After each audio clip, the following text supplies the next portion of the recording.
Mari kita bersatu di dalam doa sebelum kita memulai mendengarkan firman Tuhan. Kita bersatu di dalam doa. Bapa yang kami sembah di dalam nama Tuhan Yesus Kristus, terima kasih untuk hari ini, untuk kasih-Mu, untuk kebaikan-Mu. Kami, keluarga besar, Jemaat Cibunar, dapat berkumpul kembali bersama-sama di tengah renovasi gereja yang belum selesai. Tetapi hari ini kami bersyukur karena kami dapat kembali berkumpul, beribadah, memuji, menyembah Tuhan melalui Zoom meeting ini. Dan saat ini kami mau mendengarkan firman-Mu. Melalui Zoom meeting ini biarlah Tuhan urapan-Mu mengalir, menjamah, memenuhi kami semua. Hikmat wahyuan-Mu turun atas kami semua. Terima kasih Tuhan untuk semuanya ini, seluruh perangkat yang kami pakai, peralatan kami pakai, semuanya kuduskan dengan darah Tuhan Yesus Kristus. Kalaupun ada gangguan-gangguan Tuhan, mari Engkau pulihkan semua, berikan hikmat kepada bagian multimedia untuk menyelesaikan semuanya. Kalaupun ada gangguan dari roh jahat, hari ini kami patahkan kuasanya di dalam nama Yesus Kristus Tuhan. Terima kasih Tuhan untuk semuanya ini.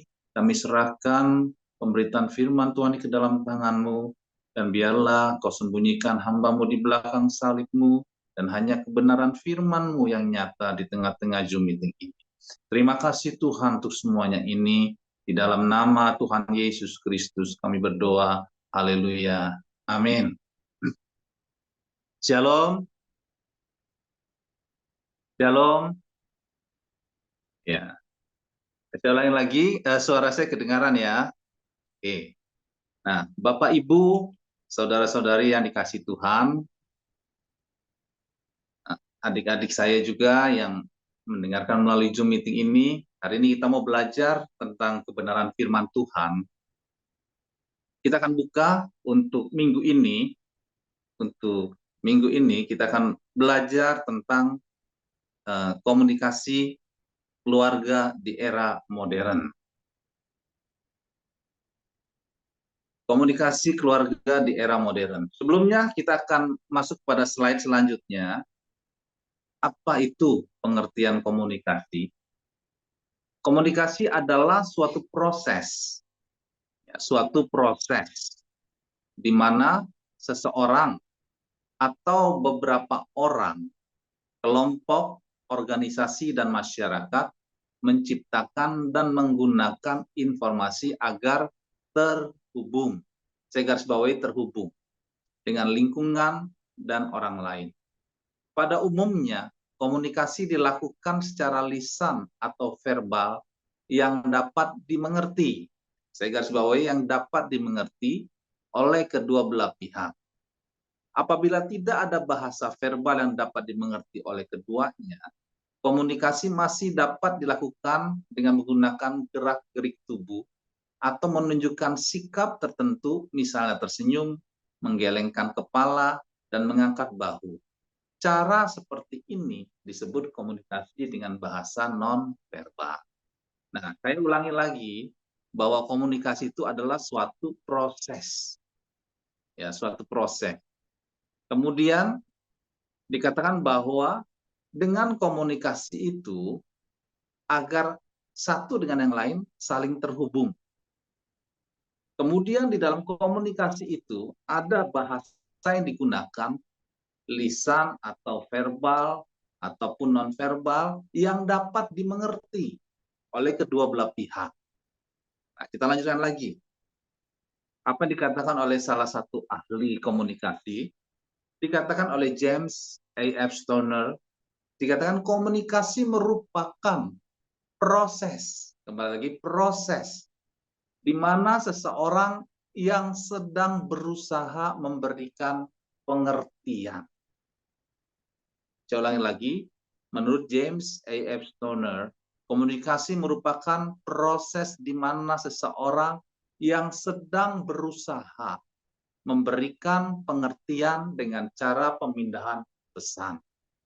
Ya, jadi kita temukan lagi bahwa komunikasi adalah suatu proses pemindahan pesan untuk menyampaikan ataupun memberikan pengertian. Karena itu coba saya rangkum di dalam hal ini. Ada beberapa hal yang dapat kita pelajari dari komunikasi, yaitu terhubung berarti saling mengenal satu dengan yang lain. Yang kedua, menggunakan bahasa yang dapat dimengerti. Tadi katakan dimengerti oleh kedua belah pihak, berarti untuk membangun keakraban. Yang ketiga, dikatakan oleh James A. F. Stoner, sedang berusaha memberikan pengertian dari yang dibicarakan. Berarti komunikasi memiliki tujuan. Bapak, Ibu, saudara-saudari yang dikasihi Tuhan, komunikasi menurut salah seorang ahli komunikasi dikatakan sebagai kebutuhan dasar. Nah, ini saya tidak catat ya. Ada satu hal yang menarik bahwa komunikasi itu adalah kebutuhan dasar. Selain sandang, pangan, papan, ternyata komunikasi juga kebutuhan. Kebutuhan yang memang kita perlukan sebagai makhluk hidup. Bapak, Ibu, saudara-saudari yang dikasihi Tuhan, tentu kita mau belajar lebih dalam lagi bahwa sebenarnya komunikasi ini pun sudah Tuhan perkenalkan, Elohim perkenalkan pada mulanya, dan merupakan satu kebutuhan juga dari keberadaan Elohim sebagai pribadi yang maha tinggi. Kita dapat membacanya. Mari Bapak Ibu, untuk kita belajar lebih dalam lagi, di dalam slide ini tidak ada, saya akan bacakan di dalam Kejadian 3,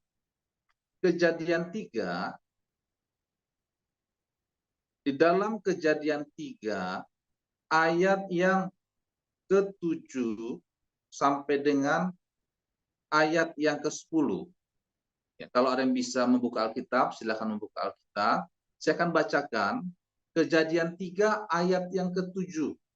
Maka terbukalah mata mereka berdua dan mereka tahu bahwa mereka telanjang, lalu mereka menyemat daun pohon ara dan membuat cawat. Ketika mereka mendengar bunyi langkah Tuhan Elohim yang berjalan-jalan dalam taman itu pada waktu hari sejuk, bersembunyilah manusia dan istrinya itu terhadap Yahweh Elohim di antara pohon-pohonan dalam taman. Tetapi Yahweh Elohim memanggil manusia itu dan berfirman kepadanya, "Di manakah engkau?" Ayat yang ke-10. Ia menjawab, "Ketika aku mendengar bahwa engkau ada dalam taman ini, aku menjadi takut karena aku telanjang, sebab itu aku bersembunyi." Nah, dari kisah tentang kejatuhan manusia,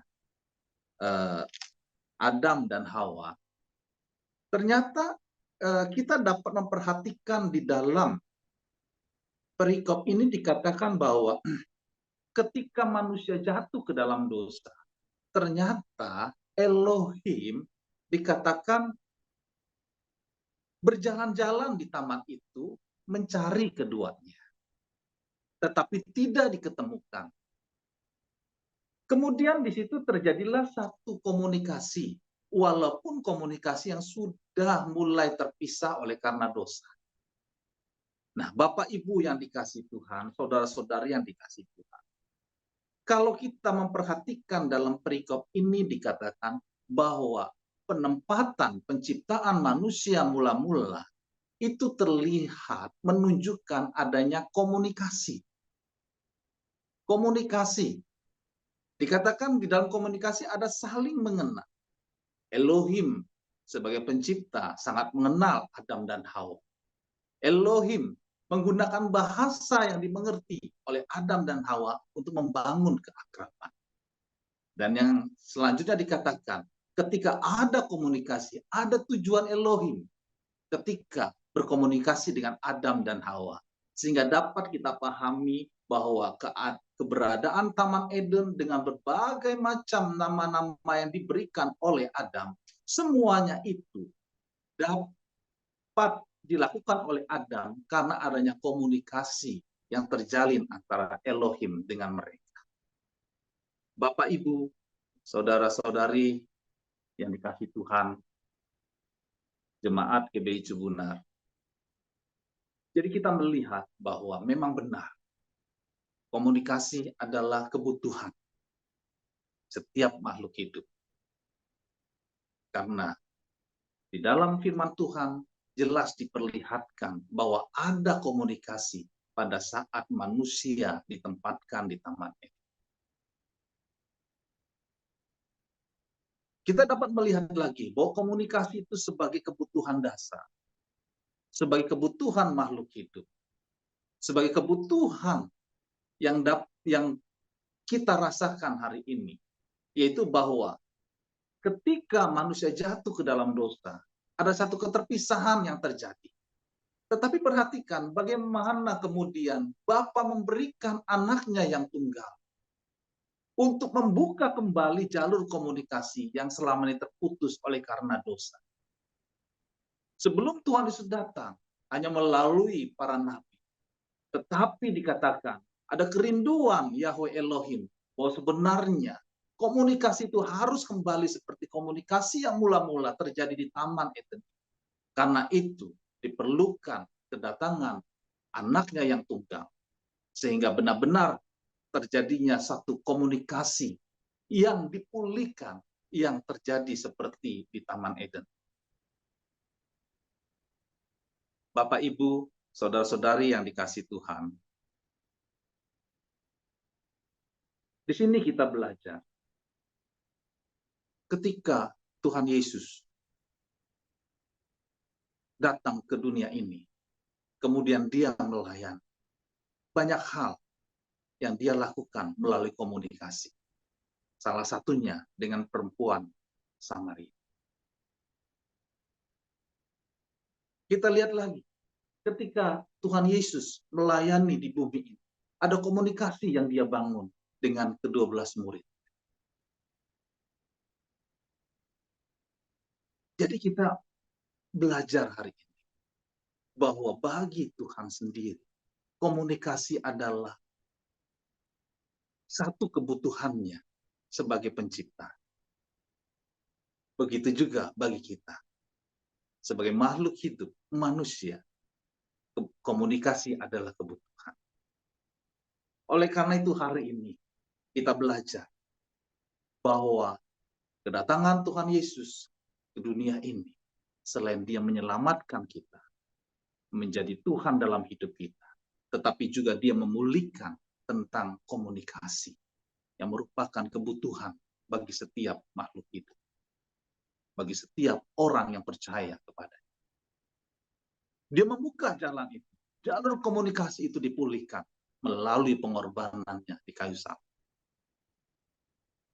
Bapak Ibu yang dikasih Tuhan, saudara-saudari yang dikasih Tuhan,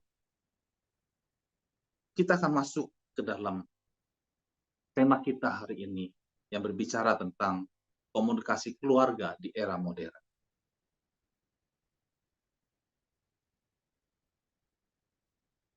Di tengah-tengah kian berkembangnya teknologi informasi yang demikian cepat, komunikasi antar anggota keluarga perlu mendapat perhatian khusus. Bagaimanapun, komunikasi yang baik tidak akan terjadi dengan sendiri. Saya ulangi lagi, di tengah-tengah kian berkembangnya teknologi informasi yang demikian cepat, komunikasi antar anggota keluarga perlu mendapat perhatian khusus. Perlu mendapat perhatian khusus. Karena di dalam komunikasi yang tadi saya sampaikan, harus adanya saling mengenal satu dengan yang lain. Di dalam komunikasi, kita diajar untuk membangun keakraban. Di dalam komunikasi, kita membicarakan hal-hal yang memiliki tujuan. Ada pesan, ada informasi, atau ada hal-hal yang kita sampaikan, yang pada akhirnya kita menyampaikan dengan satu tujuan. Tujuannya untuk apa? Untuk memuliakan Tuhan Yesus Kristus. Bapak, Ibu, saudara-saudari yang dikasih Tuhan. Karena itu dikatakan di dalam bacaan ini di tengah-tengah kian berkembangnya teknologi informasi yang demikian cepat. Komunikasi antar anggota keluarga perlu mendapat perhatian khusus. Kenapa perlu mendapat perhatian khusus? Ternyata ada hal yang terjadi di era modern dengan kemajuan teknologi. Semua orang bisa berkomunikasi. Semua orang bisa melakukan komunikasi bahkan antar negara. Dikatakan yang menjadi persoalannya adalah bagaimana komunikasi di antara anggota keluarga. Yang terjadi hari ini bahwa banyak anak-anak kurang berkomunikasi dengan keluarga. Mereka hanya berkomunikasi dengan teman-temannya, dengan orang-orang yang mereka tidak kenal, mereka yang hanya mereka dapatkan ataupun kenal melalui media sosial. Sehingga hal ini perlu mendapat perhatian khusus. Karena banyak anggota keluarga yang seharusnya membangun satu komunikasi yang baik, justru kehilangan. Karena ketika kehilangan komunikasi di tengah-tengah keluarga, berarti itu akan membuat satu keadaan keluarga ataupun kita akan kehilangan anggota keluarga kita karena terus menurunnya komunikasi yang seharusnya terjadi di tengah-tengah keluarga. Banyak sekali kita membaca bahwa ada keluarga-keluarga yang kehilangan anggotanya karena ikut dalam kegiatan radikalisme, ikut kegiatan terorisme, yang akhirnya mereka memiliki komunikasi dengan komunitas tersebut, mereka membangun keakraban, dikatakan saling mengenal dengan komunikasi tersebut, membangun keakraban mereka dengan bahasa-bahasa yang dapat dimengerti oleh mereka. Kemudian oleh orang yang pertama-tama membuka komunikasi tersebut, menyampaikan pesan, menyampaikan informasi-informasi yang memiliki tujuan agar bisa membuat mereka menjadi orang-orang yang radikal. Begitu juga apa yang terjadi. Ada anak-anak yang dahulu kita lihat baik-baik. Ketika di era modern terjadi komunikasi global, maka ketika di dalam keluarga komunikasi menjadi tidak baik, ada anak-anak yang ikut arus kepada kelompok LGBT. Mungkin kita bingung, kenapa hal itu bisa terjadi? Padahal di rumah baik-baik saja. Kalaupun ketemu, pulang, semuanya say hello. Tapi ternyata itu bisa terjadi. Karena adanya komunikasi anggota di keluarga yang mulai menurun atau terputus sama sekali. Arti kata antara ibu, bapak, anak, komunikasi hanya melalui jalur WhatsApp. Halo papi, halo mami, sudah makan, semuanya melalui jalur WhatsApp. Jalur media sosial. Bapak, Ibu, saudara-saudari yang dikasihi Tuhan. Karena itu di dalam bacaan kita hari ini dikatakan bahwa komunikasi antar anggota keluarga perlu mendapat perhatian khusus. Bagaimanapun komunikasi yang baik tidak akan terjadi dengan sendirinya. Kita akan masuk di dalam bagian ini. Bagaimanapun komunikasi yang baik tidak akan terjadi dengan sendirinya. Kenapa? Karena komunikasi berbicara dengan banyak orang. Kalau kita berbicara tentang komunikasi di keluarga, maka kita berbicara dengan komunikasi antara suami, istri, anak, mertua, dan lain sebagainya di orang-orang terdekat kita.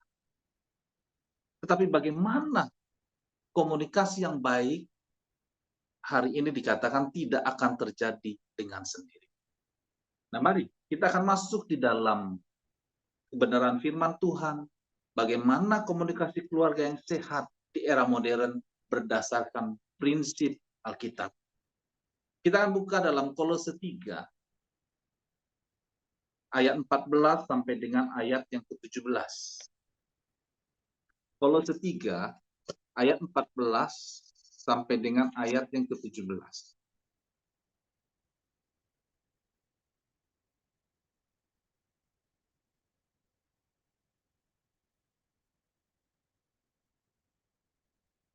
Kolose 3 ayat 14 sampai dengan ayat yang ke-17.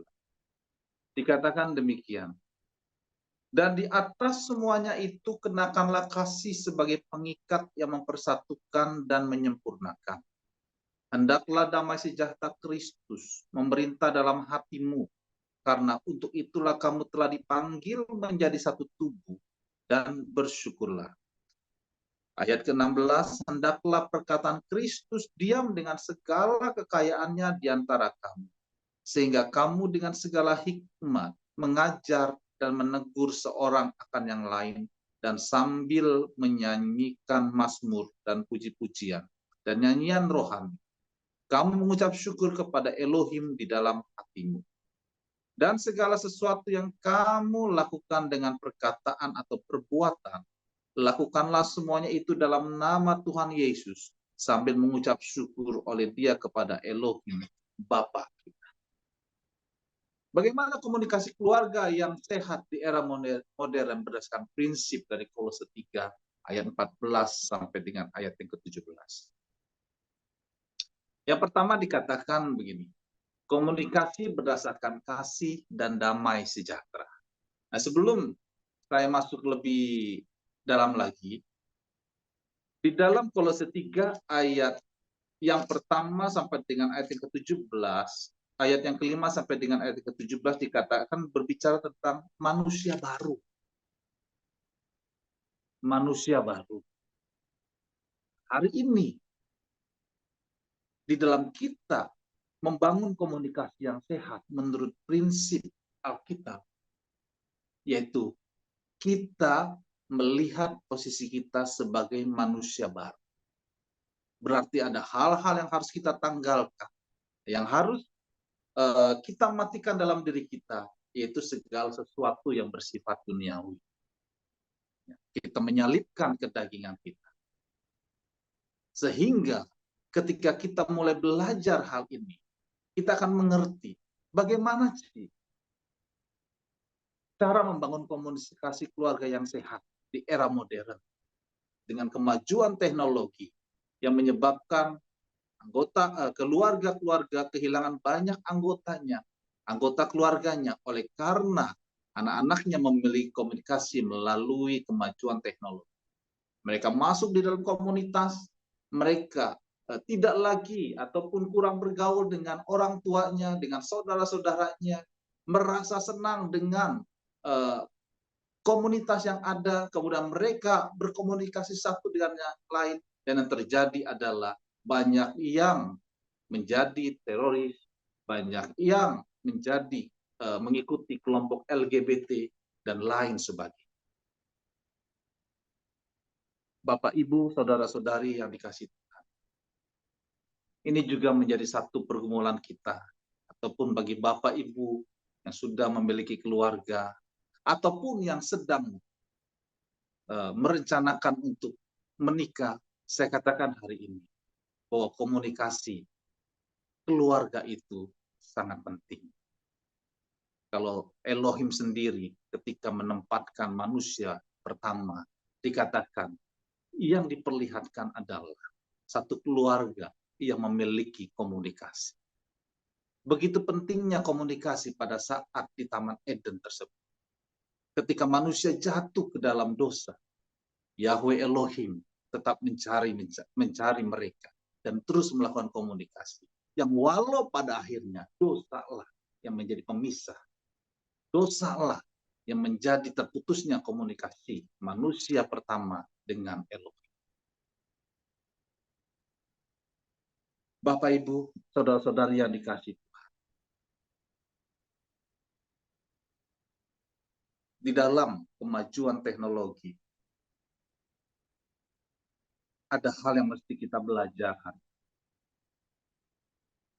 Komunikasi keluarga tetap harus kita pertahankan. komunikasi keluarga tetap harus kita bawa di dalam doa. Dan kita mau melakukannya dengan sungguh-sungguh. Tetapi kembali lagi saya katakan, ini adalah satu hal yang mesti kita belajar. Bahwa di tengah-tengah era modern, kemajuan teknologi, komunikasi keluarga banyak terputus oleh karena kemajuan teknologi. Karena anak-anak di rumah ataupun ayah dan ibu pun sudah tidak lagi memiliki komunikasi karena terhanyut dengan komunikasi dari media sosial. Mari kita mau kembali. Mungkin selama ini ada hal yang membuat kita menjadi anak tidak lagi mau menjalin komunikasi dengan orang tua. Begitu juga suami istri tidak lagi memiliki komunikasi yang baik. Karena banyak hal yang terjadi, pergumulan hidup, ataupun hal-hal yang harus kita lalui melalui karakter masing-masing orang di dalam keluarga. Tetapi hari ini kita mau belajar bagaimana supaya komunikasi keluarga yang sehat dapat ada dalam keluarga kita. Yang pertama dikatakan, komunikasi berdasarkan kasih dan damai sejahtera. Kita akan baca ayat ini. Dan di atas semuanya itu kenakanlah kasih sebagai pengikat yang mempersatukan dan menyempurnakan. Hendaklah damai sejahtera Kristus memerintah dalam hatimu. Karena untuk itulah kamu dipanggil menjadi satu tubuh dan bersyukurlah. Kasih adalah semen perekat dan lem pengikat yang mempersatukan anggota keluarga. Jika kasih dan damai sejahtera Kristus yang mendasari, pasti komunikasi akan menjadi sesuatu yang menyenangkan di dalam keluarga. Bukan formalitas semata. Kasih mendorong untuk menerima orang lain dengan ketulusan. Mengampuni bila bersalah. Dan memotivasi untuk tidak menyembunyikan sesuatu kepada anggota keluarga. Kita kembali kepada slide sebelumnya. Dikatakan demikian di dalam Kolose 3 ini. Dan di atas semuanya itu kenakanlah kasih. Di dalam King James dikatakan kasih yang dikatakan yang harus kita kenakan adalah agape. Di dalam bahasa aslinya dikatakan agape. Jadi, kalau kita membangun komunikasi keluarga yang sehat di era modern, di mana banyak hal keluarga kita, anak-anak kita bisa mendapat informasi, pengajaran-pengajaran, dan bahkan hal-hal yang buruk bisa masuk. Dan sama halnya seperti yang terjadi ketika iblis melalui ular berusaha memberikan informasi kepada Hawa, dan kemudian dilakukan juga oleh Adam. Itu adalah komunikasi yang terjadi, yang akhirnya dikatakan antara ular, Hawa, Adam memiliki satu tingkat pengenalan.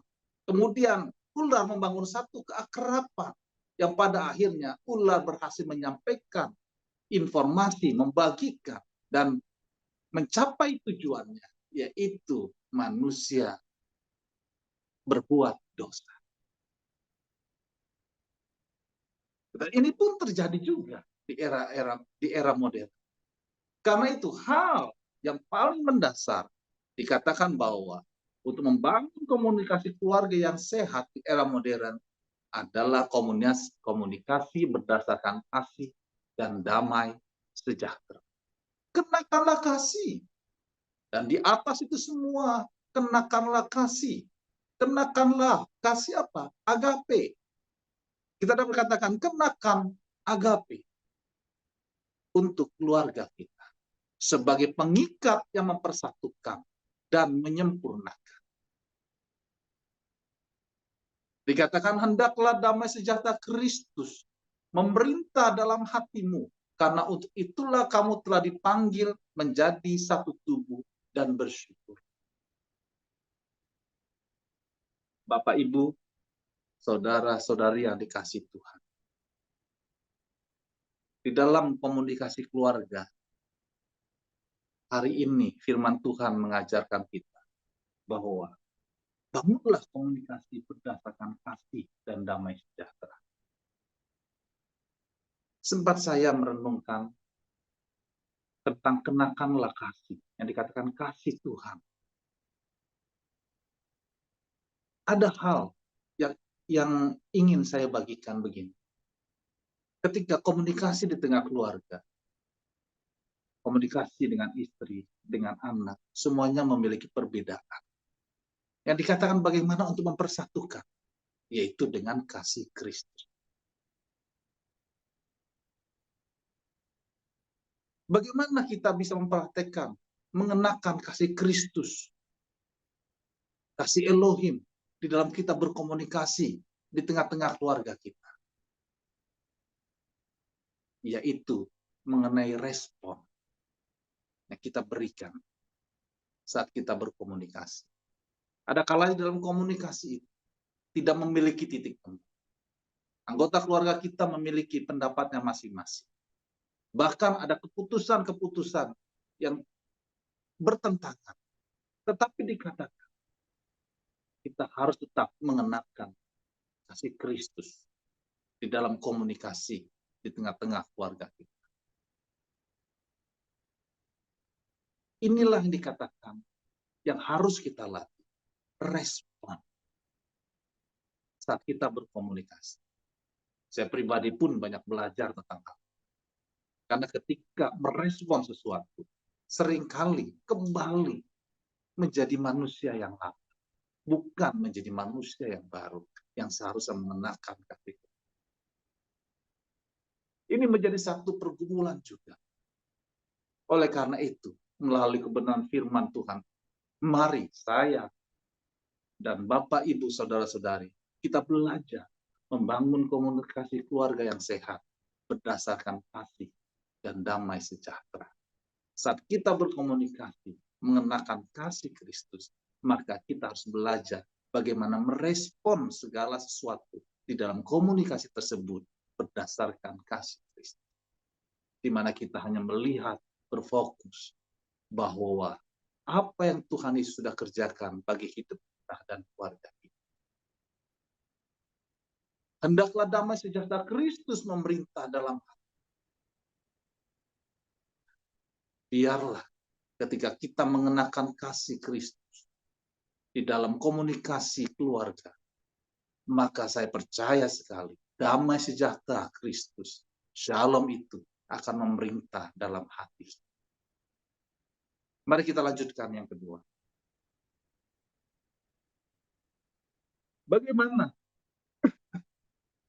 komunikasi keluarga yang sehat, membangun komunikasi keluarga yang sehat di era modern berdasarkan prinsip Alkitab. Yang kedua adalah komunikasi dengan hikmat Kristus. Hendaklah perkataan Kristus diam dengan segala kekayaannya di antara kamu, sehingga kamu dengan segala hikmat mengajar dan menegur seorang akan yang lain, dan sambil menyanyikan mazmur dan puji-pujian dan nyanyian rohani, kamu mengucap syukur kepada Elohim di dalam hatimu.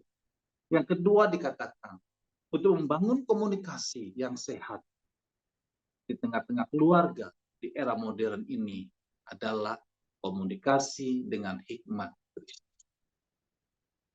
Bapak, Ibu, Saudara-saudari yang dikasihi Tuhan. Di dalam Alkitab dikatakan bahwa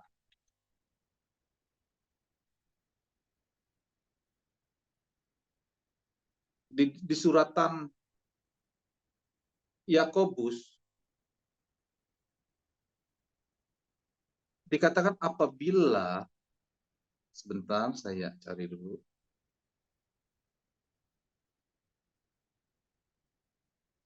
Di dalam Yakobus 1 ayat yang kelima dikatakan, tetapi apabila di antara kamu ada yang kekurangan hikmat, hendaklah ia memintanya kepada Elohim, yang memberikan kepada semua orang dengan murah hati dan dengan tidak membangkit-bangkit, maka hal itu akan diberikan kepada.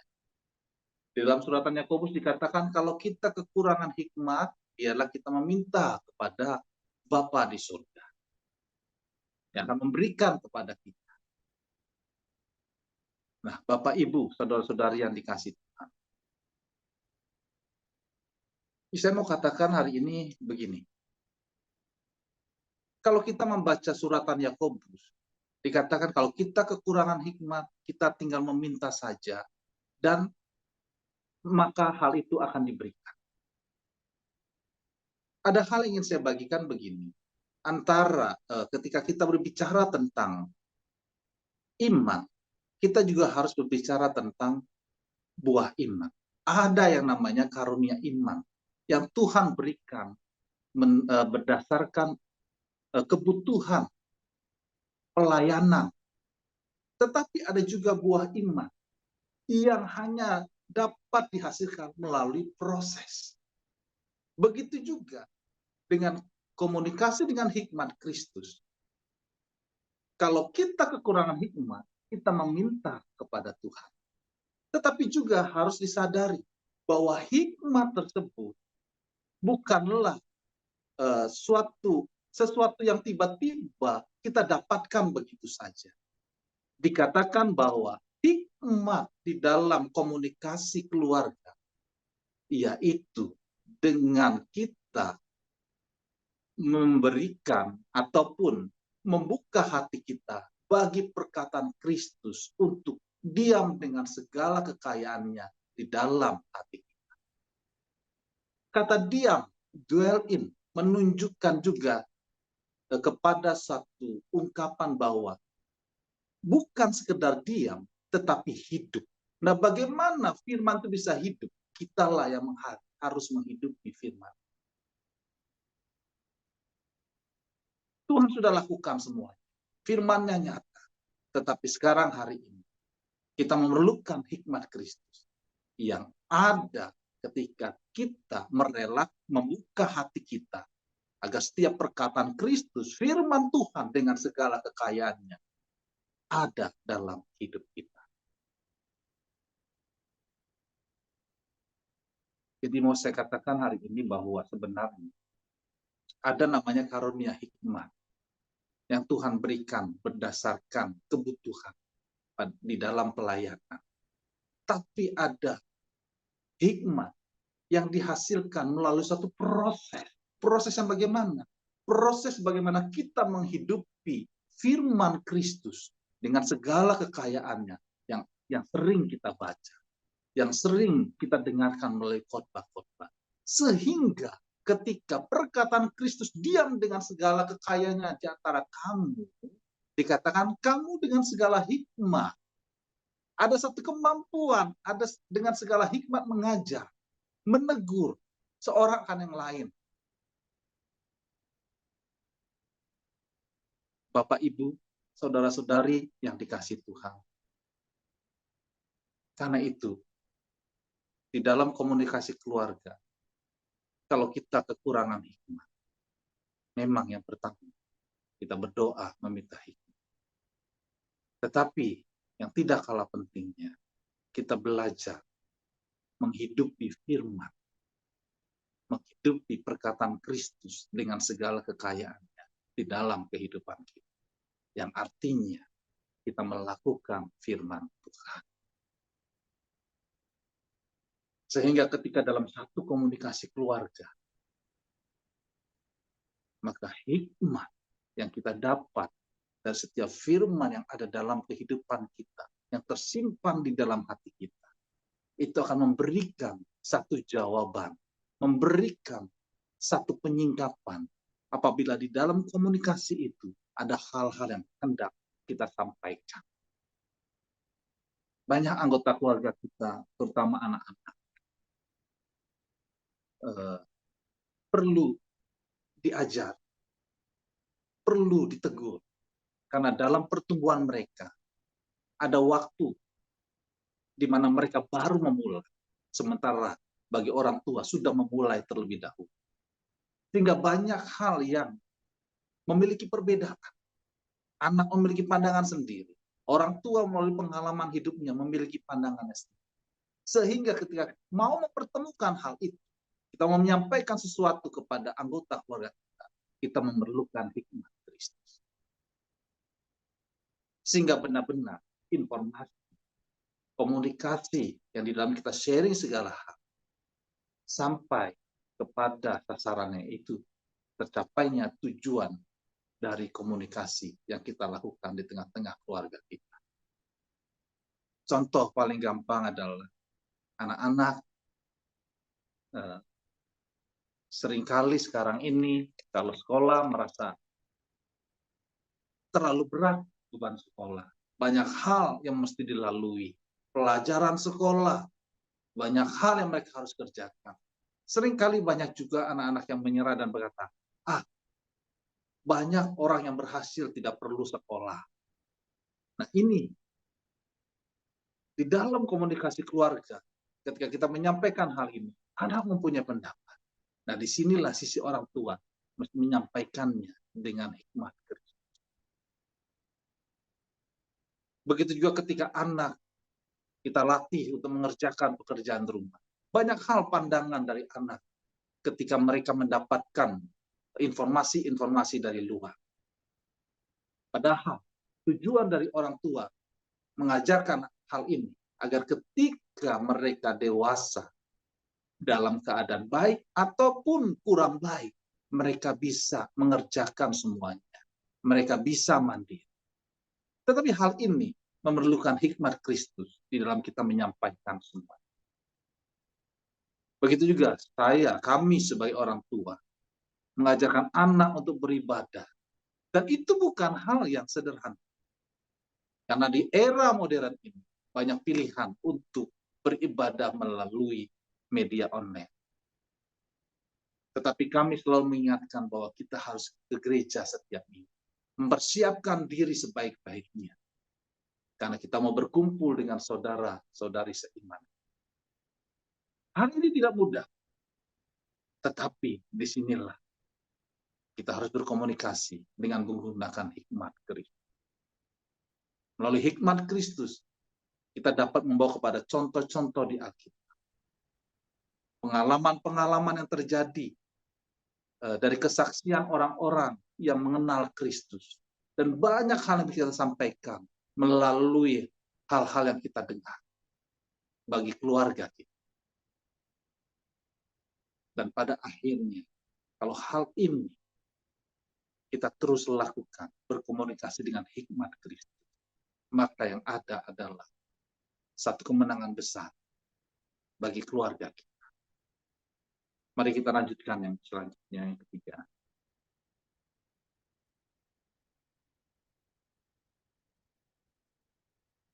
Yang ketiga adalah bagaimana membangun komunikasi keluarga yang sehat di era modern. Yang ketiga adalah komunikasi untuk memuliakan Kristus. Dan segala sesuatu yang kamu lakukan dengan perkataan atau perbuatan, lakukanlah semuanya itu dalam nama Tuhan Yesus, sambil mengucap syukur oleh Dia kepada Elohim, Bapa kita. Komunikasi untuk memuliakan Kristus. Jadi, di dalam komunikasi tersebut, kita saling mengenal, kita membangun keakraban, dan juga memiliki tujuan, yaitu memuliakan Kristus. Oleh karena itu, di dalam perikop yang tadi kita baca dalam Kolose dikatakan manusia baru, bahwa sebenarnya kita, keluarga Kristen, orang-orang yang sudah percaya kepada Kristus Yesus, mengenakan manusia baru di keluarga kita dengan memuliakan Kristus di dalam keluarga kita. Karena itu, segala sesuatu yang kamu lakukan dengan perkataan atau perbuatan, lakukanlah semuanya itu dalam nama Tuhan Yesus, sambil mengucap syukur oleh Dia kepada Elohim, Bapa kita.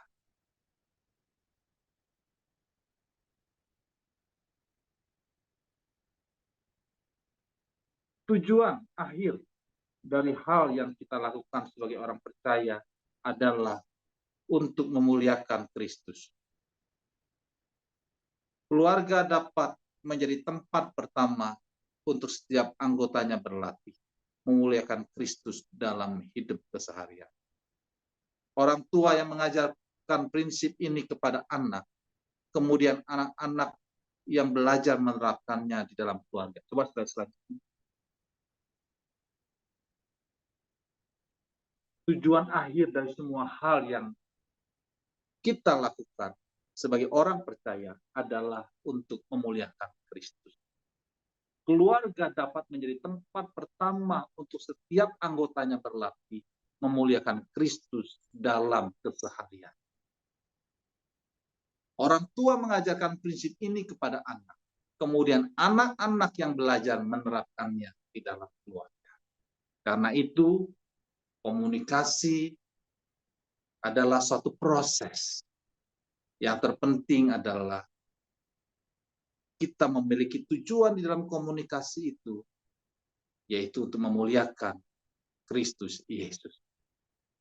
Di keluarga lah tempat kita berlatih untuk memuliakan Kristus dalam kehidupan sehari-hari kita. Di keluarga lah orang tua, ayah, ibu mengajarkan prinsip ini kepada anak. Kemudian anak-anak juga belajar untuk menerapkannya di dalam keluarga. Jadi masing-masing antara orang tua dan anak saling belajar menerapkan komunikasi yang sehat berdasarkan Alkitab, yaitu yang memiliki tujuan memuliakan Kristus Yesus. Bapak, Ibu, saudara-saudari yang dikasihi Tuhan, kalau ada di antara kita hari ini, ya keluarga kita yang di dalam komunikasi mulai berkurang ataupun mulai terputus, mari kita mau datang kepada Tuhan. Mungkin ada kesalahan yang kita lakukan sebagai orang tua. Kita lebih mengenakan manusia lama, kedagingan kita, emosi kita, dibandingkan kita mengenakan kasih Kristus. Kita lebih membiarkan emosi kita yang memerintah, bukan damai sejahtera. Atau mungkin ada juga di antara sidang jemaat yang kehilangan anggota keluarga oleh karena sudah tidak adanya komunikasi. Anak lebih banyak berkomunikasi melalui media sosial. Sehingga ada fenomena anak hanya bersay hello saja dengan orang tua. Tidak ada lagi keakraban yang terjadi. Tingkat pengenalan pun sudah mulai berkurang. Karena sudah jarang berkomunikasi secara langsung. Ataupun hal-hal yang ingin disampaikan orang tua tidak bisa terrealisasi. Tetapi hari ini kita diingatkan bahwa komunikasi tengah keluarga itu adalah penting. Di mana seharusnya kita mulai belajar dari sekarang. Baik dari orang tua maupun anak-anak yang saat hari ini mendengarkan kebenaran firman.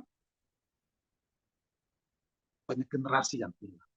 Karena tidak adanya komunikasi yang sehat di tengah keluarga. Anak-anak terhilang, menjadi teroris, menjadi LGBT, karena komunikasi keluarga yang tidak berdasarkan kasih Kristus. Oleh karena itu hari ini, di era modern kemajuan teknologi, kita tetap mengarahkan hati kita. Kita tetap mengarahkan seluruh kehidupan kita hanya kepada Kristus Yesus. Dan biarkan fokus kita mulai berubah. Tetapi biarlah kita tetap berfokus pada Kristus Yesus. Bapak, Ibu, saudara-saudari yang dikasihi Tuhan. Kita tidak mau kehilangan generasi. Kita tidak mau kehilangan anak-anak kita. Kita tidak mau gereja di mana kita melayani kehilangan banyak generasi. Mari, baik keluarga kita maupun keluarga di dalam gereja, tetap kita bangun satu komunikasi yang sehat. Kita bangun komunikasi yang sehat berdasarkan firman Tuhan. Kita mengenakan kasih Kristus dalam kehidupan kita, menanggalkan manusia lama kita, mengenakan manusia baru. Kalaupun ada hal yang sulit di dalam kita membuka komunikasi, minta hikmah. Tetapi di atas itu semua juga, kita belajar terus menaruh setiap kebenaran firman Tuhan dengan segala kekayaan dan melakukan, maka kita dapat berkomunikasi dengan hikmat Kristus.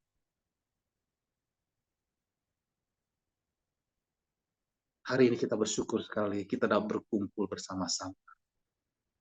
Mari kita mau datang kepada Tuhan. Kalau ada hal yang salah di dalam komunikasi kita di tengah-tengah keluarga, kita minta ampun di hadapan. Amin buat firman Tuhan. Mari kita tundukkan Tuhan. Bapa, di dalam nama Tuhan Yesus Kristus, terima kasih Tuhan untuk kebenaran firman. Kami menyadari betul Tuhan bahwa di era modern komunikasi keluarga seringkali menjadi menurun, berkurang bahkan terputus. Kami tidak lagi saling mengenal, atau mungkin selama ini kurang mengenal. Kami juga kurang membangun keakraban. Karena banyak hal yang tersampaikan dalam komunikasi yang tidak bisa dimengerti oleh satu dengan yang lain. Bahkan Tuhan, di tengah-tengah keluarga kami, seringkali informasi ataupun pesan yang kami sampaikan, ataupun hal yang kami bicarakan, tidak tercapai tujuannya. Tuhan, saat hari ini, kami rindu, bukan sekedar keluarga, di mana ada ayah, ibu, dan anak, tetapi ada komunikasi yang sehat, di mana Kristus Yesus dimuliakan. Ya, Bah, tolong kami semua ya, Pak, agar kami lebih memahami, merenungkan hal ini, dan membangun keluarga kami dengan komunikasi yang sehat.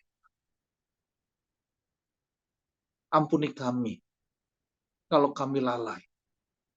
Kami seringkali mengenakan emosi kami di tengah-tengah komunikasi keluarga. Kami mengenakan kedagingan kami dibandingkan kami mengenakan kasih Kristus. Ampuni kami ya Bapa. Dan seringkali itu yang membuat terjadinya kurang keakraban di tengah-tengah keluarga kami. Kuduskan kami dengan kuasa darah Tuhan Yesus Kristus. Dan saat hari ini kami berdoa bersama-sama. Kalau ada keluarga-keluarga di jemaat GBI Cibunar yang mulai terhilang atau komunikasinya mulai menurun, bahkan ada anak-anak yang terhilang oleh karena tidak ada lagi komunikasi. Tuhan, saat hari ini pulihkan mereka semua Tuhan. Kami rindu Tuhan, komunikasi keluarga kami dipulihkan, sama seperti Engkau Tuhan, membangun satu komunikasi yang sehat ketika Engkau tempatkan Adam dan Hawa di Taman Eden. Tuhan, pulihkan komunikasi keluarga kami di era modern ini. Dan kami rindu selalu hanya Engkau Tuhan Yesus Kristus yang dimuliakan. Terima kasih Tuhan untuk semuanya ini, untuk firman-Mu hari ini. Di dalam nama Tuhan Yesus Kristus kami berdoa. Haleluya. Amin. Saya serahkan kepada Bapak Gembala.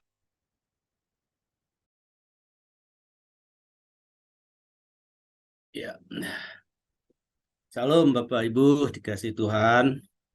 Puji Tuhan, terima kasih hambanya Pendeta Tony yang sudah melayani kita pada pagi hari ini berbicara tentang pentingnya komunikasi keluarga di tengah-tengah zaman modern ini ya, karena seringkali karena kesibukan tidak ada lagi komunikasi satu dengan yang lain, dalam arti komunikasi yang sehat ya antar keluarga. Kiranya kita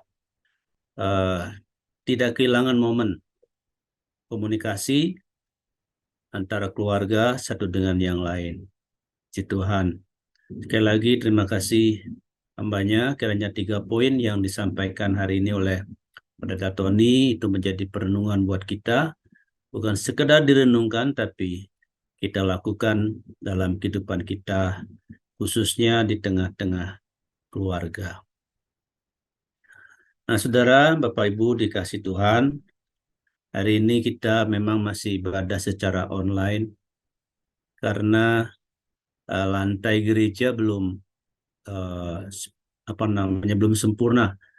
Ada pinggir-pinggirnya itu belum ya. Jadi eh, minggu depan kita udah pasti bisa ibadah kembali di gereja, ibadah secara onsite.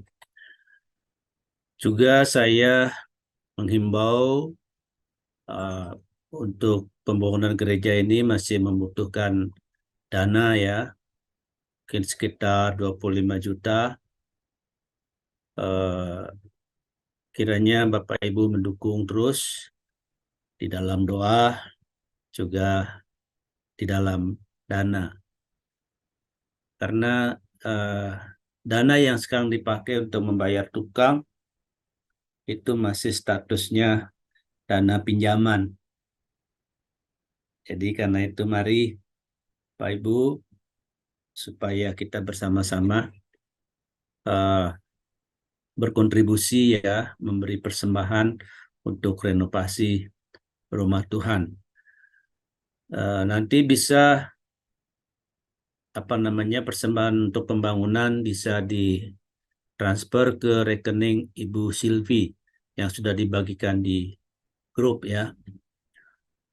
Kemudian untuk persembahan hari ini uh, Pak Ibu bisa transfer ke rekening gereja kita, rekening atas nama KB Cibunar, juga sudah ada di grup. Nah, saudara, saya kira uh, itu saja pengumuman. Jadi sekali lagi minggu depan kita sudah ibadah secara onsite. Ini kelihatannya tidak semua ya, tidak semua jemaat ikut ibadah. Dukung dalam doa Bapak Jonathan ya. Beliau sedang sibuk-sibuknya uh, apa namanya untuk renovasi gereja karena beliau yang banyak bergerak. Jadi ada tim pembangunan, tapi beliau yang banyak membeli bahan, persiapkan dan sebagainya. Kalau tahu Pak Jonathan ini sakit dan sudah diambil tindakan hari apa itu kemarin hari Jumat malam ya. Rupanya ada syarat kejepit, tapi nggak tahu bagaimana kakinya masih eh, sakit sampai sekarang. Kita bantu dalam doa supaya Pak Jo cepat sembuh, cepat sehat, sehingga dia dapat lagi menangani pembangunan atau renovasi gereja kita. Ya, nah Pak Ibu saya mau mengajak untuk kita sebelum mungkin saudara memberi persembahan, mentransfer persembahan, mari kita berdoa. Ya, Tuhan Yesus, kami sudah mendengar firman-Mu pada pagi hari ini, dan sekarang anak-anak-Mu akan memberi persembahan kepada Tuhan melalui transfer. Tuhan kiranya memberkati persembahan mereka. Tuhan memberkati mereka, berkati keluarga, memberkati usaha dan pekerjaan anak-anak-Mu. Terima kasih Tuhan, dalam nama Tuhan Yesus kami berdoa. Amin. Nah, Pak Ibu yang mau transfer, silakan ya. Yang mau beri persembahan untuk Tuhan, melalui transfer, silakan transfer ke rekening gereja atas nama GBI Cibunar. Nah, untuk pelayan minggu depan nanti tentu akan diumumkan di grup. Jadi saya kira tidak ada lagi uh, pengumuman ya. Apa ada yang mau bertanya mungkin ada mau disampaikan? Riko, Riko kamu tuh di mana Riko?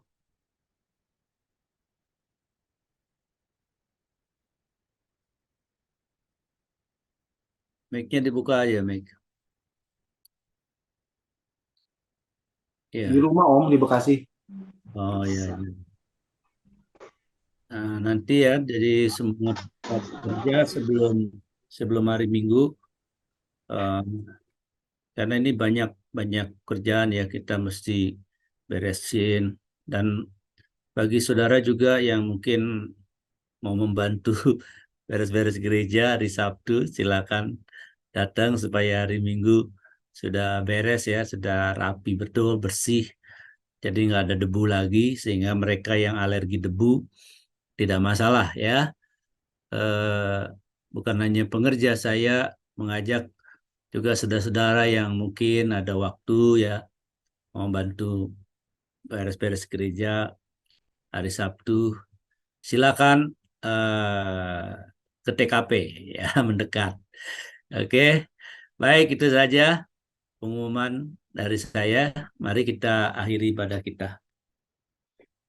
Baik, hari ini Pendeta Daulat tidak ada bersama dengan kita karena beliau ada pelayanan di Bekasi. Ya, mari kita berdoa. Bapa, kami mengucap syukur karena Tuhan sudah memimpin ibadah kami yang secara online ini, Tuhan. Terima kasih untuk kebenaran firman-Mu yang boleh kami dengar bersama melalui hamba-Mu, Pendeta Tony Setiawan. Tuhan, kami berdoa, Tuhan memberkati hamba-Mu, Pendeta Tony, yang Tuhan sudah pakai untuk menyampaikan firman-Mu, menyampaikan isi hati-Mu kepada kami. Tuhan, tolong kami supaya di tengah-tengah atau di zaman modern ini, Tuhan, banyak hal yang di dalam keluarga sudah tergerus, khususnya dalam hal komunikasi. Tuhan, tolong kami supaya sebagai anak-anak Tuhan, keluarga-keluarga Kristen, biar kami tetap memiliki komunikasi yang sehat, komunikasi yang baik, setiap anggota keluarga, baik itu suami, istri, orang tua terhadap anak, dan anak-anak terhadap orang tua, sehingga kami tetap menjadi keluarga yang harmonis, yang bahagia, dan diberkati Tuhan. Terima kasih Tuhan, terima kasih Bapa. Kami berdoa untuk yang ambil bagian dalam pelayanan hari ini, baik yang juga yang memimpin pujian, bermain musik, dan juga Tuhan yang mengaktifkan atau Tuhan yang melakukan, menjalankan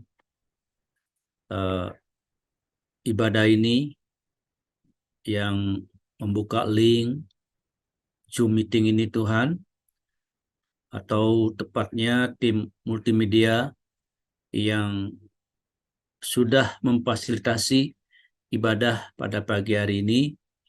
Tuhan memberkati mereka, memberkati keluarga, memberkati pekerjaan, memberkati usaha mereka.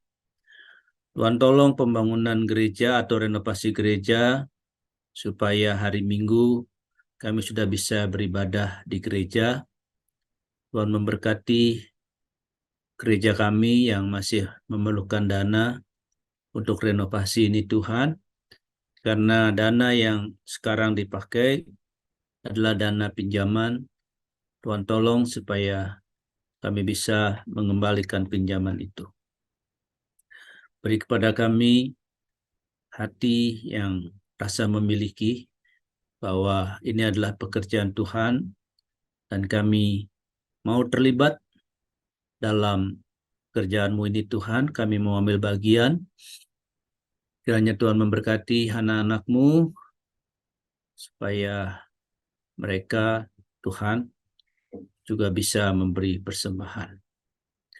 Namun seringkali Tuhan, bukan kami diberkati baru kami memberi, namun ketika kami memberi, Tuhan memberkati kami. Terima kasih Tuhan, terima kasih. Berkati anak-anak-Mu yang sudah hadir dalam ibadah online ini Tuhan.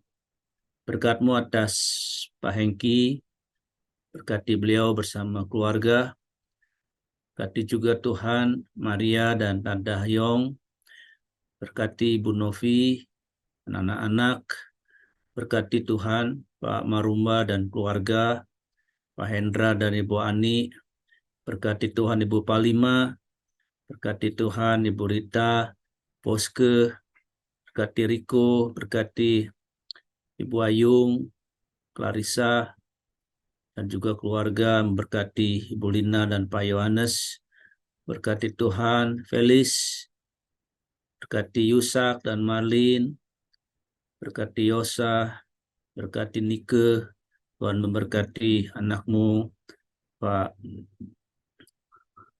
Andre Sodak, Dr. Andre Sodak, dan keluarga, berkati juga Ibu Reni dan keluarga, dan juga mungkin ada anak-anakmu yang tadi bergabung, mungkin sudah keluar, Tuhan memberkati. Mereka yang tidak bisa bergabung, Tuhan juga memberkati dimanapun mereka berada. Sebentar kami akan berpisah dari ruang Zoom ini, Tuhan. Tuhan, kami serahkan hidup kami ke dalam tangan-Mu. Sertai lindungi kami sepanjang hari ini, biar damai sejahtera-Mu selalu melimpah dalam kehidupan kami. Berkati Tuhan untuk Bapak rohani kami, Om Halim, sama Tante, dan juga keluarganya. Hamba-hamba-Mu juga Tuhan, tim pengembalaan, juga Tuhan memberkati, dan semua para majelis Tuhan berkati. Tuhan memberkati tim pembangunan yang sedang berusaha untuk mengatur, dan juga Tuhan yang mereka sudah bekerja untuk renovasi gereja ini. Tuhan memberkati mereka. Terima kasih Bapa, terima kasih. Terpujilah nama-Mu Tuhan. Di dalam nama Tuhan Yesus kami berdoa. Oh, teringat kami berdoa untuk bangsa dan negara kami, untuk pemimpin kami, Bapak Presiden, dan juga wakilnya, Bapak Maruf Amin. Tuhan memberkati juga para anggota kabinet, dan seluruh jajarannya, serta pemerintah daerah dari tingkat 1, tingkat 2, kecamatan, kelurahan, pedesaan, sampai RW dan RT. Tuhan memberkati. Terima kasih Tuhan, terima kasih. Dalam nama Tuhan Yesus, kami berdoa dan mengucap syukur. Haleluya. Saudara yang dikasihi Tuhan, sekarang arahkan hatimu kepada Tuhan. Mari angkat kedua tanganmu di hadapan Tuhan. Terimalah saudara yang dikasihi Tuhan, segala berkat, rahmat, dan anugerah dari Bapa Yahweh di dalam surga. Cinta kasih yang sempurna dari Tuhan kita Yesus Kristus, serta persetujuan yang manis dengan Roh Kudus, selalu menyertai, memimpin saudara, dan akan selalu memampukan engkau untuk menjadi pelaku-pelaku firman Tuhan. Mulai siang hari ini, bahkan sampai Maranatha. Tuhan Yesus datang, menyongsong kita di awan yang permai. Dalam nama Tuhan Yesus Kristus, haleluya. Semua kita diberkati, katakan bersama-sama, amin. Amin.